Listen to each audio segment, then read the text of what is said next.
ಚಿತ್ರೋತ್ಸವ ಮಾಡ್ತಾ ಇರ್ತಕ್ಕಂಥ ಯಾವ ಪಕ್ಷಕ್ಕೆ ಸೇರಿದಲ್ಲ. ಇದು ರಾಜ್ಯದ ತೆರಿಗೆದಾರರ ದುಡ್ಡಿಂದ ಮಾಡ್ತಾ ಇರ್ತಕ್ಕಂಥದ್ದು. ನಿಮ್ಗೆಲ್ಲರೂ ಪೋಸ್ಟ್ ಅಲ್ಲಿ ಕಳಿಸಿದ್ದಾರೆ, ಅಕ್ನಾಲಜ್ಮೆಂಟ್ ನಾನು ಕೂಡ ನೋಡಿದ್ದೇನೆ. ಬಂದಿಲ್ಲ ಅಂತ ಹೇಳ್ಬಾರ್ದು, ಖುದ್ದಾಗಿ ಬಂದು ಕೊಡ್ಲಿಕ್ಕೆ ಡಿ.ಕೆ. ಶಿವಕುಮಾರ್ ಎಲ್ಲರ ಮನೆಗೆ ಹೋಗ್ಲಿಕ್ಕೆ ಸಾಧ್ಯನಿಲ್ಲ. ಮತ್ತು ಅವ್ರ ವಾರ್ತಾ ಮತ್ತು ಪ್ರಸಾರ ಮಂತ್ರಿ ಕೂಡ ಅಲ್ಲ. ಅರ್ಥ ಆಯ್ತಾ? ಆದ್ರೆ ಒಬ್ಬ ಮುಖ್ಯಮಂತ್ರಿ ಆಗಿ, ಒಬ್ಬ ಡೆಪ್ಟಿ ಚೀಫ್ ಮಿನಿಸ್ಟರ್ ಆಗಿ ಇವತ್ತು ಅವ್ರು ಕೇಳ್ತಾ ಇರ್ತಕ್ಕಂಥ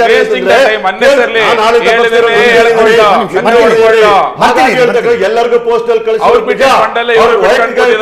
ಕೂಡ ತಪ್ಪು ಅನ್ನೋದಾದ್ರೆ ಒಂದು ಪ್ರತ್ಯೇಕ ಇನ್ವಿಟೇಷನ್ ಬಂದಿಲ್ಲ ಅಂತ ಚಕ್ರವರ್ತಿ ಚಂದ್ರಚೂಡ್ ಹೇಳ್ತಾರೆ, ಸುಳ್ಳು ಅಂತೀರಿ ನೀವು?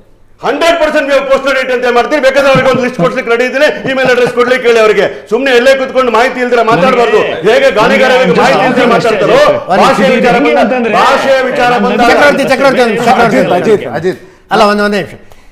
ಇನ್ವಿಟೇಷನ್ ಕೊಡದೆ ಸ್ವಂತ ಅಣ್ಣನ ಮಕ್ಕಳ ಮದುವೆಗೆ ಹೋಗೋದಿಲ್ಲ ಅನ್ನೋ ಪರಿಸ್ಥಿತಿ ಇರುವ ಈ ಕಾಲದಲ್ಲಿ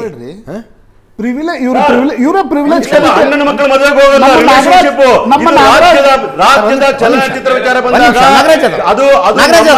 ನಾಗರಾಜ್ ಯಾದವ್ ಸಾಹೇಬ್ರು ಪ್ರಿವಿಲೇಜ್ ಕಮಿಟಿಯ ಚೇರ್ಮನ್ ಇದ್ದಾರೆ. ನಾಗರಾಜ್ ಯಾದವ್ ಸಾಹೇಬ್ರು ಪ್ರಿವಿಲೇಜ್ ಕಮಿಟಿಯ ಚೇರ್ಮನ್ ಇದ್ದಾರೆ. ಎಲ್ಲಿ? ವಿಧಾನಸಭೆ ಮತ್ತು ವಿಧಾನ ಪರಿಷತ್ತಲ್ಲಿ ಅನೇಕ ಪ್ರಕರಣಗಳಲ್ಲಿ ಶಾಸಕರು ಏನ್ ಹೇಳ್ತಾರೆ, ತಹಶೀಲ್ದಾರ್ ನನ್ನನ್ನು ಕರೆದಿಲ್ರಿ, ನನ್ನದೇ ಕ್ಷೇತ್ರ, ನನ್ನದೇ ಜನರಿಗೋಸ್ಕರ ಮಾಡೋ ಕಾರ್ಯಕ್ರಮ, ನನ್ನನ್ನು ಯಾಕೆ ಕರೆದಿಲ್ಲ ಅಂತ ಪ್ರಿವಿಲೇಜ್ ಮೂವ್ ಮಾಡ್ತಾರೆ. ನಟ ನಟಿಯರು ನೀವು ಪೋಸ್ಟ್ ಮಾಡಿದ್ರಿ ಅಂತ ಬರ್ಬೇಕು. ಅವರು ದೊಡ್ಡ ದೊಡ್ಡ ನಟಿಯರಿಗೆ ಅದಕ್ಕೆ ಅಧಿಕಾರ ಅನ್ನೊಂದು ಗೊತ್ತಾ ನಿಮ್ಗೆ? ಪೋಸ್ಟ್ ಒಂದ್ ಕಡೆ, ಇನ್ನೊಂದು ಕಡೆ ಅಧಿಕಾರಿಗಳ ನೇಮಕ ಮಾಡಿ ಇಂತಿಂತ ಇರತಕ್ಕಂಥ ಅಧಿಕಾರಿಗಳು ಅದು ಮಾಡಿದ್ದೇವೆ.